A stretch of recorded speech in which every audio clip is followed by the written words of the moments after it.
अस्सलाम वालेकुम डिसेंट्स। तो आई होप कि सब ठीक होंगे, सब खैरियत से होंगे। तो आज हमारे पास एक न्यू टॉपिक है कि टाइप्स ऑफ बॉन्ड्स। ठीक है, तो हम सीरीज़ लेके जा रहे हैं। फर्स्ट ईयर की केमिस्ट्री का चैप्टर नंबर 6 है, तो उसका हम आज लेक्चर डिस्कस करने जा रहे हैं, टॉपिक डिस्कस करने जा रहे हैं कि टाइप्स ऑफ बॉन्ड्स के बॉन्ड्स की टाइप्स क्या होती हैं। वो कहता है chemical bonds can be classified as, वो कहता है कि जो केमिकल बॉन्ड होता है वो इस तरह क्लासीफाई होता है। पहले नंबर पे आपके पास होता है ionic bond, covalent bond, coordinate covalent bond. ठीक है, तो ये आपके पास क्या होती हैं, तीन किस्म के बॉन्ड होते हैं। पहला आयनिक बॉन्ड होता है, दूसरा कोवलेंट बॉन्ड होता है और तीसरा कोऑर्डिनेट कोवलेंट बॉन्ड होता है। ठीक है, वो कहता है these bonds can be explained with the theories of chemical bonding. तो केमिकल बॉन्डिंग की थ्योरीज पे हम ये बेस करता है, इसकी एक्सप्लेनेशन होती है इन बॉन्ड्स की। सबसे पहले आपके पास है लिवस थ्योरी। लिवस थ्योरी क्या है, उसने क्या कहा था कि आयनिक बॉन्ड क्या होता है। वो कहता है ionic bond formed by the complete transfer of one or more electron from one atom with low ionization energy to another atom with high ionization affinity. ठीक है, तो इसकी दूसरी डेफिनेशन क्या है कि the bond formed due to the electrostatic force of attraction between oppositely charged ions is called ionic bond. वो कहता है कि जो बॉन्ड होता है आयनिक बॉन्ड वो कैसे बनता है, वो इलेक्ट्रोस्टैटिक फोर्स होती है, अट्रैक्शन होती है बिटवीन अपोजिटली, एक पॉजिटिवली चार्ज्ड होता है और एक नेगेटिवली चार्ज्ड होता है आयंस। तो आपस में जब वो रिएक्ट करते हैं तो कौन सा बॉन्ड होता है, तो आयनिक बॉन्ड बनता है। फिर वो कहता है कि in energy terms electropositive elements are at the higher energy state than the electronegative elements. The difference will be responsible for the transfer of electrons from higher energy state to low energy state. ठीक है, तो इसके बाद आपके पास एक example है कि formation of potassium chloride. Potassium chloride की अगर हम एग्जांपल लें तो उसके अंदर कौन सा बॉन्ड होता है, उसके अंदर आयनिक बॉन्ड होता है। तो सबसे पहले है कि स्टेबिलिटी ऑफ पोटाशियम क्लोराइड। कहते हैं कि the formation of potassium chloride from potassium and chlorine atoms is completed in the following 3 steps. वो कहता है कि जो फॉर्मेशन होती है पोटाशियम क्लोराइड की वो 3 स्टेप्स के अंदर होती है। तो पहला स्टेप उसका कौन सा है, आयोनाइजेशन ऑफ पोटाशियम। कहता है कि atomic number of potassium is 19, तो ये इसकी इलेक्ट्रॉनिक कन्फिगरेशन है। The nearest inert gas is argon, तो इसके जो नियरेस्ट गैस होती है वो आर्गॉन होती है, और जो उसकी आयोनाइजेशन उसकी जो इलेक्ट्रॉनिक कन्फिगरेशन है वो ये है। फिर वो कहता है कि potassium try to lose 1 electron to acquire the electronic configuration. फिर वो कहता है कि जो क्लोरीन जो पोटाशियम होता है वो एक इलेक्ट्रॉन को क्या करता है, लूज कर देता है। जब लूज करता है तो वो क्या होता है, इलेक्ट्रॉनिक कन्फिगरेशन ऑफ आर्गॉन। ठीक है, तो आर्गॉन के बराबर इसकी इलेक्ट्रॉनिक, अगर वो एक ये इलेक्ट्रॉन निकाल देगा ना तो ये आर्गॉन की और इसकी दोनों की इलेक्ट्रॉनिक कन्फिगरेशन सेम हो जाएगी। ठीक है, फिर कहता है the energy required to lose the electron is called its ionization energy. तो पीछे हमने वही टॉपिक पढ़ा था, कोई भी जब गैसियस एटम होता है जो इलेक्ट्रॉन लूज करता है तो जो लूज करने के लिए उसको एनर्जी रिक्वायर्ड होती है वो कौन सी एनर्जी होती है, वो आयोनाइजेशन एनर्जी होती है। तो देखें ज़रा, पोटाशियम क्या करता है, एक इलेक्ट्रॉन इसने लूज किया तो इलेक्ट्रॉनिक जो एनर्जी हुई है, एनर्जी रिलीज हुई है वो कितनी हुई है, 419 किलो जॉल पर मोल। तो इतनी एनर्जी उसने लूज की है। ठीक है, तो दूसरा इसके बाद आपके पास है, दूसरा स्टेप आपके पास है कि आयोनाइजेशन ऑफ क्लोरीन। तो हम देखते हैं लगता क्लोरीन की आयोनाइजेशन एनर्जी। ठीक है, कहता है कि atomic number of chlorine is 17, तो ये इसकी electronic configuration. The nearest inert gas is argon, तो इसके जो करीब गैस है वो भी आर्गॉन है, तो उसकी इलेक्ट्रॉनिक कन्फिगरेशन ये है, क्लोरीन की ये है। कहता है chlorine try to gain 1 electron to acquire the electronic configuration of argon. वो कहता है कि अगर इसको एक इलेक्ट्रॉन मिल जाए, ये एक इलेक्ट्रॉन गेन कर ले तो इसकी जो इलेक्ट्रॉनिक कन्फिगरेशन होगी वो आर्गॉन की इलेक्ट्रॉनिक कन्फिगरेशन के बराबर हो जाएगी। फिर क्या कहता है, the energy released in this process is called electronic affinity. तो ये आपके पास कौन सी होगी, जब एटम, पीछे हमने पढ़ा इलेक्ट्रॉन अफिनिटी के टॉपिक के अंदर कि जब कोई भी एटम एक इलेक्ट्रॉन गेन करता है, ठीक है, तो गेन करने के बाद उसने जो एनर्जी रिलीज किया वो एनर्जी कौन सी होगी, इलेक्ट्रॉन अफिनिटी होगी। तो ये क्लोरीन है, इसने एक इलेक्ट्रॉन क्या किया, लूज किया, इस पर नेगेटिव चार्ज आ गया, तो इसके बाद इसने जो एनर्जी रिलीज की है, ये माइनस का साइन शो कर रहा है कि एनर्जी रिलीज हुई है। तो ये आपके पास इतने जॉल 349 किलो जॉल पर मोल एनर्जी रिलीज करता है। तो ये इलेक्ट्रॉन अफिनिटी होती है, ठीक है।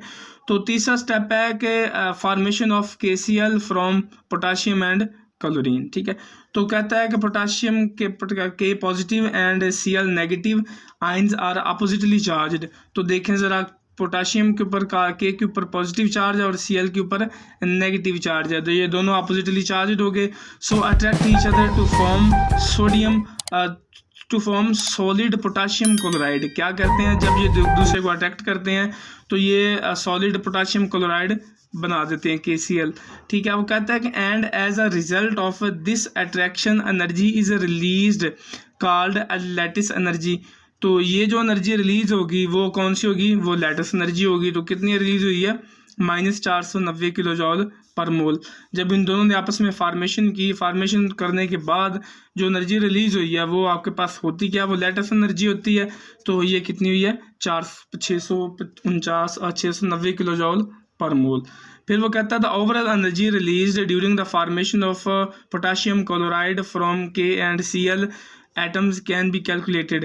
कहता है कि जब पोटाशियम था, इसने जब एक इलेक्ट्रॉन क्या किया गेन किया, तो इसने एनर्जी इतनी हासिल की, ठीक है।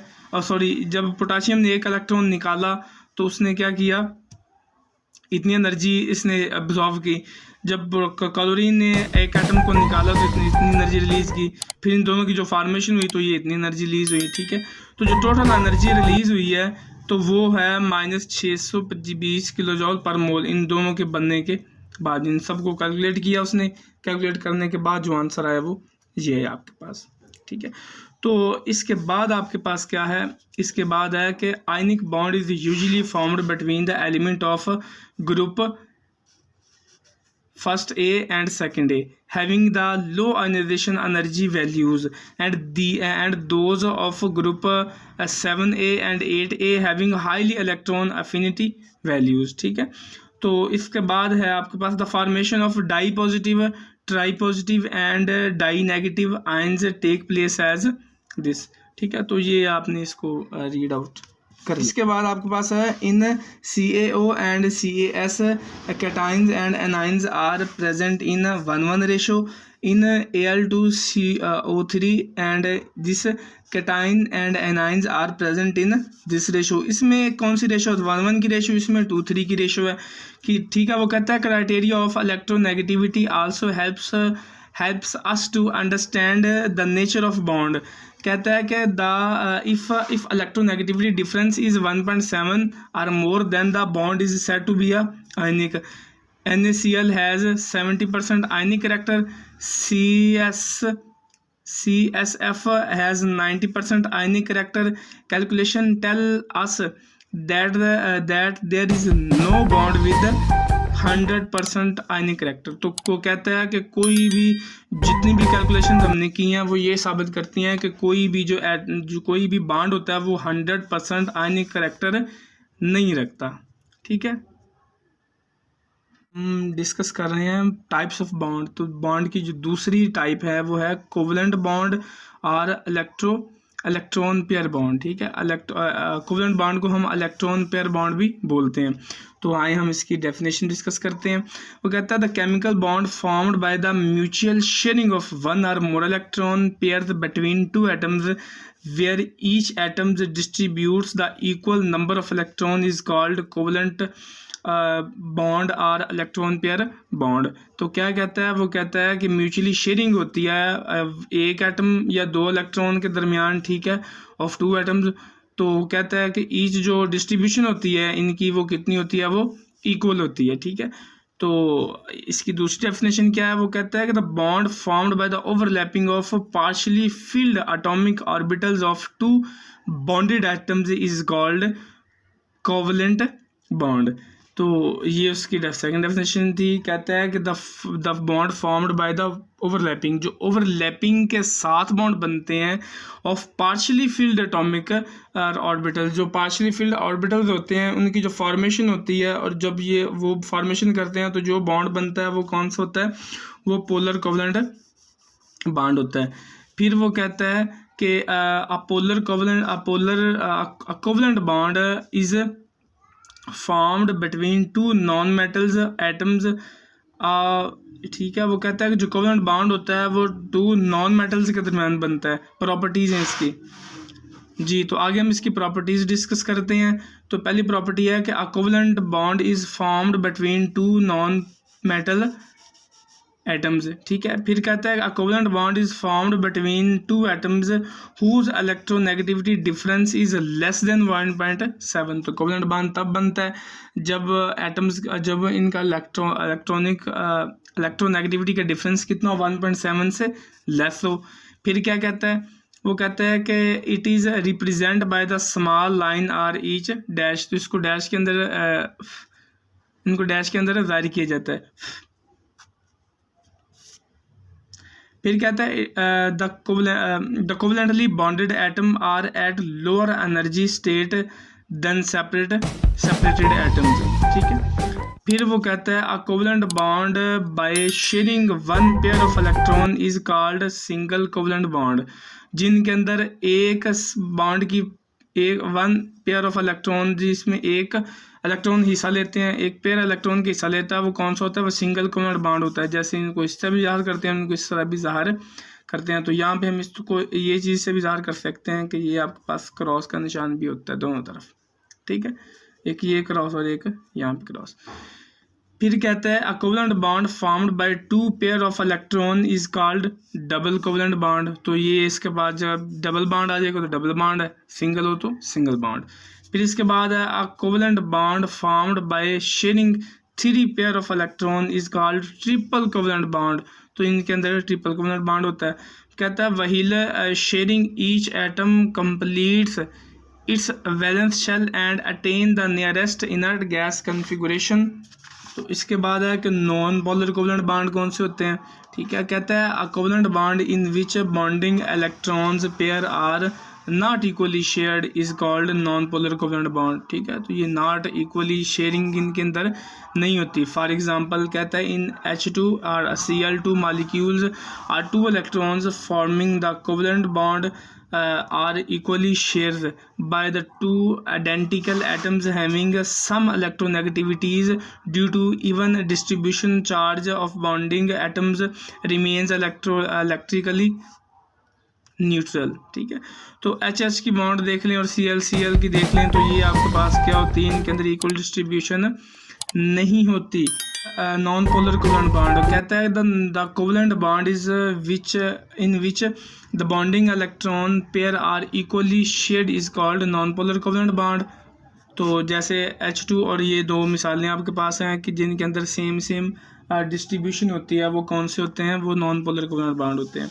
तो इसके बाद पोलर कोवलेंट बॉन्ड क्या होता है, कहते हैं which when two different atoms are joined by the covalent bond the electron pair is not equally shared between the bonded atoms. The bonding pair of electrons will be displaced toward the more electronegative atom. This would make one end of the molecule partially positive and other end partially negative as shown in the figure. वो क्या कहता है सारी definition के अंदर, वो कहता है कि जो नॉन पोलर कोवलेंट बॉन्ड होता है वो इनके अंदर इलेक्ट्रॉन की शेयरिंग जो होती है वो इक्वल नहीं होती। ठीक है, तो इसका कहता है कि एक इलेक्ट्रॉन का पार्शियली पॉजिटिव होता है और दूसरे का पार्शियली नेगेटिव होता है। जब ये आपस में रिएक्ट करते हैं तो बन जाते हैं। जैसे आपके पास है हाइड्रोजन फ्लोराइड की है, ठीक है, हाइड्रोजन फ्लोराइड की है, ठीक है, आगे वाटर की है H2O की, तो ये इनके अंदर सेम डिस्ट्रीब्यूशन भी नहीं होती और इनके अंदर पार्शियली पॉजिटिव और पार्शियली नेगेटिव आयंस होते हैं जो आपस में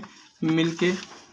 इसके बाद atom can share more than one electron to form double or triple covalent bond. For example N2O2 CO2 CS2। ठीक है, तो ये इनके अंदर डबल कोवलेंट बॉन्ड होता है। ऑक्सीजन के अंदर भी डबल कोवलेंट बॉन्ड होता है। ठीक है, तो जो इनकी आपके पास वैलेंसी है तो ये कार्बन की वैलेंसी 4 होती है, हाइड्रोजन की 1 होती है, ऑक्सीजन की 2 होती है। ठीक है, तो इस तरह ये आपस में मिलते हैं और ये इथेन बनाई है C2H4।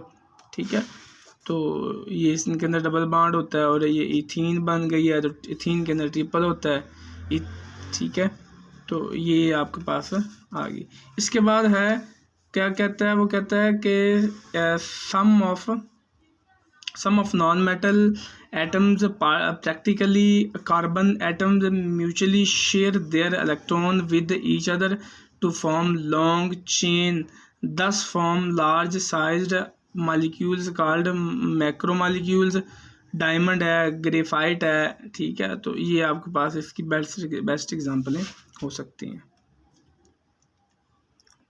तीसरी इसकी बॉन्ड की टाइप्स पढ़ेंगे जिसका नाम है कोऑर्डिनेट कोवलेंट बॉन्ड। ठीक है, तो आइए हम इसकी डेफिनेशन डिस्कस करते हैं। कहते हैं coordinate covalent bond is formed between two atoms when the share pair of electrons is donated by one of the bonded atoms. ठीक है, तो क्या कहता है कि आपके पास जो बॉन्ड की कोऑर्डिनेट कोवलेंट बॉन्ड होता है वो कैसे बनता है और टू एटम्स के दरमियान होता है जब ये शेयर करता है इलेक्ट्रॉन्स को, एक देता है और एक लेता है। जो देता होता है वो डोनर होता है और जो लेता है वो एक्सेप्टर होता है। ठीक है, तो जो डोनर और एक्सेप्टर के दरमियान आपके पास बॉन्ड होता है वो कोऑर्डिनेट कोवलेंट बॉन्ड होता है। ठीक है, तो इसकी यहाँ आगे देखते हैं प्रॉपर्टीज। कहता है the atom which donates electron, the atom which donates electron pair is called donor atom, the atom which accepts electron pair is called acceptor.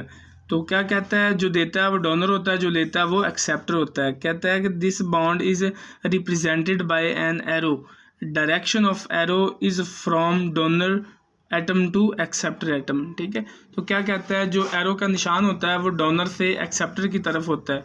यानी इस तरह हम लगाएं, अगर एक हम लगाते हैं तो इस साइड पे जो होगा वो डोनर होगा और जो इस साइड पे होगा वो एक्सेप्टर होगा। ठीक है, तो ये हम किस लिख सकते हैं यहाँ पे डोनर,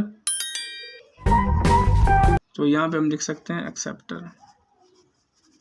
ठीक है, तो आइए हम इसकी एक एग्जाम्पल डिस्कस करते हैं।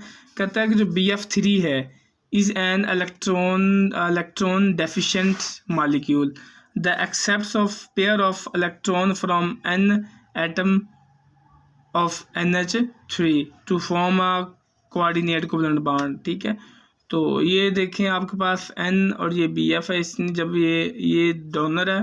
ठीक है, और ये एक्सेप्टर है, तो बन के आपके पास ये जो बॉन्ड फॉर्मेशन हुई है ये कौन सी है, कोऑर्डिनेट कोवलेंट बॉन्ड की form. The complex so produced is overall neutral. ठीक है, कहता है in some of the compound after the formation of coordinate covalent bond the distinction between covalent and the coordinate covalent bond vanishes. कहता है कि अक्सर औक़ात जो फार्मेशन होती है वो इस तरह की होती है कि इनके अंदर हम डिस्टिंग्विश नहीं कर सकते, हम डिफरेंस नहीं देख सकते ये कि ये पोलर कोऑर्डिनेट, ये कोऑर्डिनेट कोवलेंट बॉन्ड है या ये अपना कोवलेंट बॉन्ड है। ठीक है, तो फिर कहता है कि water donates its electron pair to hydrogen ion to give a H3O+। ठीक है, and all of three bonds between oxygen and hydrogen have equal status. Every bond is 33% coordinate covalent bond and 60% covalent bond। ठीक है, तो ये आपके पास इसकी formation हो गई। फिर कहता है कि similarly all of the alcohol and ethers after their lone pair to hydrogen ions to produce oxonium ion. ठीक है, तो जब ये जो इथेन अल्कोहल्स होती हैं, ईथर्स होती हैं, जब ये इलेक्ट्रॉन को क्या करती हैं, डोनेट करती हैं, तो ये क्या बन जाती हैं, एक्सोनियम आयन्स बना देती हैं। ठीक है, तो ये अल्कोहल है, जब इसने ये लिया तो ये एक्सोनियम आयन बन गया और ये भी एक्सोनियम आयन बन गया, ईथर और अल्कोहल। तो ये इसका जो फंक्शनल ग्रुप होता है, ठीक है, ये वो अल्कोहल का और ये ईथर का। ठीक है, तो ये आपके पास आ गया। इसके बाद इसी के साथ आपके पास है ammonia donates its electron pair to hydrogen ion to give NH4 ions. All the 4 bond behave like in NH positive ion. ठीक है, तो ये जब लेता है तो ये इस तरह इसको हम ज़ाहिर कर सकते हैं। ठीक है, तो इसके all the primary, secondary and tertiary amines make such bonds with hydrogen ion like ammonia. ठीक है, अमोनिया की तरह ये जो आपके पास प्राइमरी, सेकेंडरी, टर्शियरी अमाइंस होते हैं। फिर कहता है PH3 combine with H to give phosphonium ion. ठीक है, तो जब ये फास्फोरस होती है, जब हाइड्रोजन के साथ मिलती है, फास्फोनियम आयन बना देती है। इस तरह कहता है coordinate covalent bonds are present in HNO3 many oxy acids of halogens like HClO2, HClO3, HClO4 have coordinate covalent bonds between chlorine and oxygen.